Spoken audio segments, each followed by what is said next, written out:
Salut à tous, c'est BizBiz. Alors aujourd'hui, une FAQ sur la chaîne. Donc je crois que ça fait à peu près 3 semaines que j'ai pas fait d'FAQ. Donc n'hésitez pas les gars à me mettre des questions dans les commentaires. Donc à chaque fois, on prend à peu près 15 questions. Donc voilà, des questions surtout en rapport avec le foot. Donc on sera en compagnie de Robinho. Donc n'hésitez pas aussi les gars, il a une chaîne YouTube. Il sera en première ligne de description. Il fait des vidéos aussi sur le foot. Donc n'hésitez pas à aller vous abonner ou aller jeter un coup d'œil. Donc t'es prêt? Ouais. Allez, c'est parti. Donc Ayoub Maroc, donc il nous propose 2 joueurs à chaque fois. On dit notre joueur préféré. Donc David Luiz ou Pepe? David Luiz. Ok, moi je préfère pareil, David Luiz. Maradona ou Pelé? Maradona. Je préfère Pelé, OM ou OL?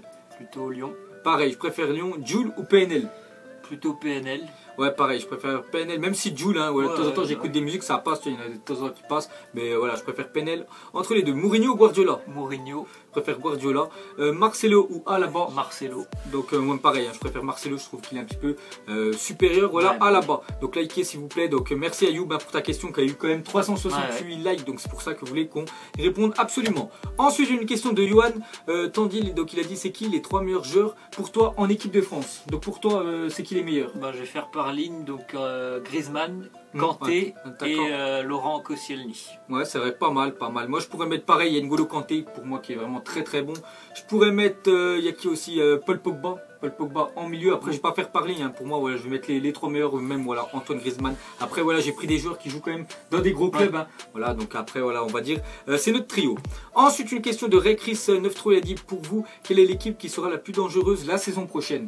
Donc pour toi, c'est qui l'équipe qui va faire très peur l'année prochaine en Europe? Moi, je pense que comme d'habitude, le Real va continuer de faire très peur et je pense aussi que Manchester City, là, ça y est, cette année, ça va être quand même du lourd. Ouais, c'est vrai qu'ils ont recruté, tu as vu déjà tout ce qu'ils ont déjà investi. C'est vrai que l'année prochaine, les gars, Manchester City, hein, je pense que ça va être vraiment du très lourd.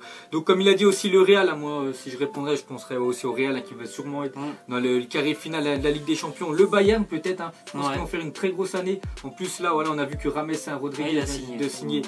Donc ça fait encore une recrue en plus. Puis même vu que l'année dernière, voilà, ils ont gagné, on va dire que le championnat d'Allemagne, ils ont perdu voilà, en Coupe d'Allemagne en demi-finale. Voilà, donc c'est quand même un échec pour eux et surtout, l'objectif numéro 1, voilà, c'est la Ligue des Champions. Ils aient perdu en quart de finale. Donc je pense qu'ils seront un peu revanchards. Donc l'année prochaine, je pense Bayern vont faire une très grosse saison, un peu aussi comme le profil du Barça. Je pense l'année prochaine, hein, ils vont être aussi revanchards. Ensuite, une question de Manito qui dit pensez-vous que Lacazette va permettre à Arsenal de remporter des titres importants? Donc déjà, il a été transféré, je crois, il y a à peu près 3-4 jours pour 53 millions d'euros, je crois, hors bonus. Donc pour toi, est-ce qu'il peut permettre à Arsenal de, on va dire, de franchir un palier? Bah, je pense pas que c'est le joueur qui va permettre à Arsenal de, par exemple, gagner la Première Ligue. Je pense qu'il y a des équipes en Première Ligue qui sont beaucoup mieux armées qu'Arsenal.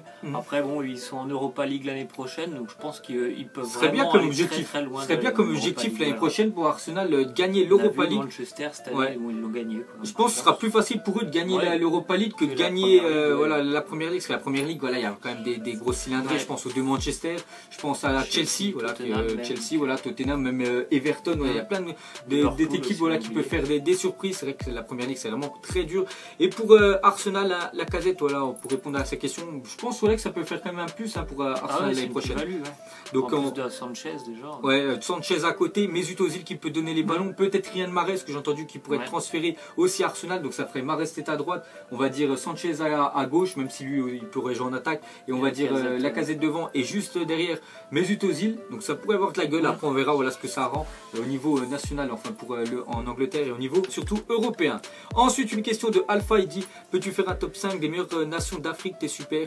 Donc on va faire un petit top 5. Donc après je vais pas faire premier, deuxième, hein, je vais dire pour moi les meilleures équipes en Afrique. Donc je pense déjà au Cameroun, parce que Cameroun quand même champion d'Afrique 2017, c'était cette année. Je pense qu'il y a qui encore la Côte d'Ivoire. Côte d'Ivoire, ils ont vraiment des très bons joueurs, donc je pense que l'Algérie. Voilà, l'Algérie aussi, Algérie avec Mahrez, voilà, tous les bons joueurs algériens. Il y a qui encore? Le Sénégal. Sénégal vraiment pas mal comme équipe, et l'Égypte, le Ghana, Égypte. Donc après voilà, je regarde pas trop les championnats ou même les équipes qui se passent des coupes d'Afrique des Nations, mais pour moi voilà, c'est où il y a les meilleurs joueurs quand même. C'est qu'on voit aussi en Coupe du Monde qui font qu'on a cité, c'est pour ça. Donc là on a cité pour nous les meilleures nations. Ensuite une autre question de Alpha Soirée, donc il a dit penses-tu que c'est encore possible que Verratti part au Barça? Donc déjà ça c'était vraiment le feuilleton cet été. Est-ce qu'il allait partir ou pas? Donc maintenant on voit qu'il est repris quand même l'entraînement au PSG et on peut voir, je sais pas si son agent qui a dit ça ou si c'est les dirigeants du PSG qui lui ont dit, ben, en fait, de faire ses excuses, voilà, par rapport au staff. Je pense. Voilà, parce que là, maintenant, il a fait ses excuses, il a dit ouais, que c'était à cause de son agent qui lui a dit qu'il voulait partir, alors que lui, il voulait vraiment partir et c'est le PSG, voilà, qui voulait pas le lâcher. Et après, donc, toi, qu'est-ce que t'en penses? Je pense que maintenant, c'est foutu, il partira pas cette année. Hein. Ouais. Et il a présenté ses excuses pour passer bien, en gros, devant la direction. Mais lui, il avait vraiment envie de partir. Maintenant, c'est le PSG qui n'a pas voulu le laisser partir. Je pense, voilà, je suis du même avis que lui. Vraiment, le PSG, en plus, je me souviens, à 5 ans, je crois qu'il a acheté 13 millions. Ouais. C'est pas une question d'argent pour le PSG. Vous savez qu'ils ont beaucoup d'argent. Donc 13 millions, là, ils auraient pu le revendre, je pense, au Barça, moi, 90 millions. Hein, vraiment, vraiment très bon. Mais pour le PSG, leur objectif numéro 1, c'est même plus de gagner Coupe de France, Coupe de la Ligue ou la Ligue 1. Ils s'en fichent, hein, je pense, de ça. Ils veulent vraiment gagner la Ligue des Champions. Pourquoi pas l'année prochaine? Après, c'est leur objectif. Hein, chaque année, depuis le Qatar, ils l'ont dit, hein, dès qu'ils sont arrivés. Mais s'en foutent des équipes. C'est la Ligue des Champions. Et avec, enfin, le PSG, hein, ils ont beaucoup plus de chances de gagner avec des champions avec Verratti, même si cette année, voilà, il était dans le naufrage quand même face au Barça, du 6-1, c'était compliqué, mais voilà, c'est impossible cette année, je pense qu'il ne va vraiment pas le lâcher. C'est partie du projet PSG, voilà, c'est pas une question d'argent. Donc donc peut-être l'année prochaine, hein, s'imagine le Paris Saint-Germain, ils se font encore éliminer, on va, je sais pas, en quart de finale, ils gagnent peut-être la Ligue 1 ou voilà des trucs, mais vraiment Ligue des Champions, c'est plutôt décevant l'année prochaine. Je pense que l'année prochaine, il pourrait partir au clash, faire un peu comme Payet, tu sais, comme il avait fait, il veut plus s'entraîner avec le club, et le club devront bien sûr le lâcher, mais sinon, bien sûr, Verratti va continuer encore cette année au Barça. C'est pour ça que le Barça sont mis sur Poligno, voilà, un joueur d'un club chinois. Voilà, on va dire c'est le plan B puisque Paris ne lâcheront pas Verratti. Ensuite, une question de Alan Terreau. Il a dit quel est le club que vous voyez gagner la Ligue des Champions et lequel des transferts, quel transfert en fait voudrais-tu voir cet été? Donc déjà, pour toi qui va gagner la Ligue des Champions? Je vais t'en dire 3 parce que. Ouais, on va dire voilà, on va dire un trio, on va dire un trio. Le Real va être pas loin, le Bayern Munich et je vais dire Manchester United. Ouais, c'est vrai que ça peut être pas mal. En plus, ça fait longtemps qu'on n'a pas vu Manchester United dans la Ligue des Champions.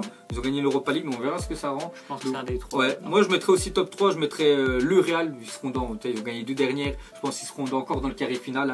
Je mettrais le Barça, parce que le Barça, quand même, saison décevante l'année dernière. Ils ont oublié, enfin, ils ont perdu la Liga. Et ils ont perdu voilà, en Ligue des Champions face à la Juve. Donc plutôt décevant pour eux. Et le Bayern l'année prochaine, comme je te dis, avec les recrues qu'ils arrivent, plutôt revanchard. On a un petit peu parlé avant, donc je pense à c'est un des 3 l'année prochaine qui risque voilà, de gagner la Ligue des Champions. Et quel transfert aimeriez-vous voir? Donc moi j'aimerais bien voir un petit Mbappé au Paris Saint-Germain parce qu'ils sont vraiment dessus à fond. Si Ronaldo il venait à partir, ce serait Ronaldo. Ouais, on verra ça. Allez, ensuite on continue avec Niven. Donc il dit quel joueur pensez-vous que Arsenal doit recruter? Likez s'il vous plaît, sinon continuez comme ça, j'adore vos vidéos. Donc déjà ils ont recruté bien sûr Alexandre Lacazette, mais est-ce qu'il leur faut, on va dire, un autre joueur pour Arsenal? Il faudrait qu'ils recrutent où? Moi je pense plutôt que ça serait une bonne sentinelle qu'il leur faut à Arsenal, et peut-être aussi un défenseur central. Pareil, moi c'est ce que j'aurais dit, moi, défenseur central vraiment avec Koscielny parce qu'il risque de rester l'année prochaine. Parce que Mustafi, je sais pas, il devrait prendre vraiment un bon défenseur parce que Mertesacker déjà, voilà, il commence à être vieux. En plus, il a dit qu'il va se mettre en retraite voilà, à la fin de l'année. Donc il y a Mustafi, il est plutôt moyen depuis son année qu'il arrive à Valence. Koscielny qui est bon, mais c'est vraiment en défense où là l'année prochaine, je pense qu'ils auront une bonne attaque. Après, tu as vu en Ligue des Champions le nombre de buts qui sont pris face au Bayern. Donc même si cette année ils vont pas jouer la Ligue des Champions, mais ils sont pris, je crois, en deux matchs, ils ont pris 9 buts. Ouais, c'est trop. Donc c'est vraiment la défense qu'Arsenal doit recruter absolument. Je pense que maintenant l'attaque et même le milieu, ils sont prêts. Ensuite, une question de Adonis. Donc, à quel âge on a plus de chances d'être footballeur? Parce que moi, j'ai 12 ans et je me dis que peut-être c'est trop tard, liker, pour que je devienne footballeur. Donc, voilà, j'espère que tu deviendras footballeur. Et tu dis à 12 ans, tu penses que c'est trop tard? C'est footballeur professionnel. Ouais, je pense, c'est footballeur. Ouais, je pense que la plupart des joueurs qui sont repérés, c'est vers 15-16 ans, ils commencent à rentrer dans les centres de formation. C'est vraiment ça, c'est un tremplin, bien sûr. Mais 12 ans. C'est rare qu'à 12 ans tu sois repéré. Ouais, mais même, il ne faut pas dire à 12 ans que c'est trop tard. Bien sûr. Les gars, il y a des footballeurs professionnels, je pense à Kanté qui a commencé tard, ou même Vardy, je sais pas, il a commencé à quel âge, ils sont devenus pros vraiment très très tard. Et à 12 ans, tu as encore toute ta jeunesse devant toi. Et vraiment, ceux qui commencent pro, c'est à partir des 16-17 ans. Si t'es vraiment bon, tu as un talent. Après, il faut avoir du talent, du piston et de la chance. C'est vraiment les 3 trucs, un talent, parce que si t'es nul, tu seras jamais professionnel, à part vraiment si tu as une de ces chances. Parce qu'il faut avoir de la chance aussi, il faut être vraiment très bon le jour où il y a les recruteurs, et le piston, il faut connaître quelqu'un, parce que même si des fois tu es nul, et voilà, il y a du piston, voilà, ça aide. Mais à 12 ans, bien sûr, que tu peux devenir professionnel, et j'espère qu'un jour tu redeviendras, et comme ça tu pourras lâcher un petit message et tu nous feras un coucou. Ensuite, une question de The Arrow Flash 58, donc il a dit, une FAQ, donc il nous propose encore des trucs, donc Marseille ou Pékin.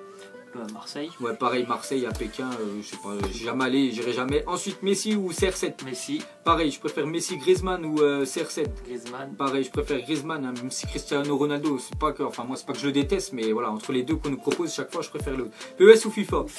FIFA, ouais, qui est vraiment largement au-dessus de PES hein, depuis quelques temps. Ensuite, ta réaction du remontada du Barça? Donc, en plus, j'avais fait un zappimage spécial dessus. Choqué, puis j'étais dégoûté de Paris. Quoi. Ouais, c'est vrai qu'ils étaient méconnaissables hein, du match aller et match retour de 7 autant chiés dessus. Voilà, il faut le dire, les gars, ils sont chiés dessus. Ils ont fait vraiment un match de merde. Il n'y a rien à dire.